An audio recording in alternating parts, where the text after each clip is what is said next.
आता पुढची बातमी आहे, पंतप्रधान नरेंद्र मोदींचा महाराष्ट्रामध्ये झंझावाती प्रचार दौरा होणार आहे। महायुतीच्या उमेदवारांच्या प्रचारासाठी मोदींचा 2 दिवसीय महाराष्ट्र दौरा असेल।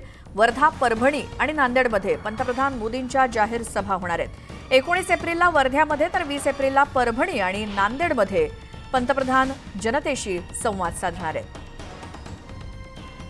महायुतीच्या उमेदवारांच्या प्रचारासाठी पंतप्रधान नरेंद्र मोदी यांचा 2 दिवसांचा महाराष्ट्र दौरा आणि त्याची माहिती घेऊयात आमचे प्रतिनिधी तुषार उपणवर यांच्याकडून। तुषार, श्वेता, आपण जर पाहिलं असेल तर पहिल्या टप्प्यातील जो प्रचार सुरू आहे त्यामध्ये पंतप्रधान मोदी यांनी आपण रामटेक आणि चंद्रपूर या 2 ठिकाणी झंझावाती सभा घेताना पाहायला मिळालं होतं। मात्र पंतप्रधान नरेंद्र मोदींच्या सभेची मागणी उमेदवारांकडून वाढताना पाहायला मिळते।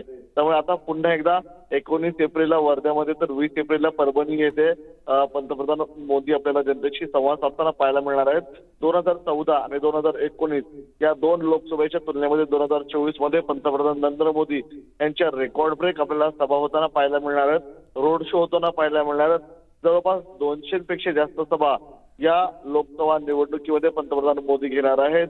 जास्तीत जास्त लोकसभा मतदारसंघांमध्ये स्वतः पंतप्रधान नरेंद्र मोदी प्रचारासाठी जाणार आहेत, कारण की उमेदवारांची देखील मागणी आहे। जे स्टार प्रचारकांची यादी आहे त्यामध्ये प्रचारक जे 1 नंबरला आहेत त्यांचं नरेंद्र मोदींचं नाव आहे। त्यामुळे त्यांच्या सभेची मागणी संपूर्ण राज्यातल्या उमेदवारांकडून केली जाताना पाहायला मिळते।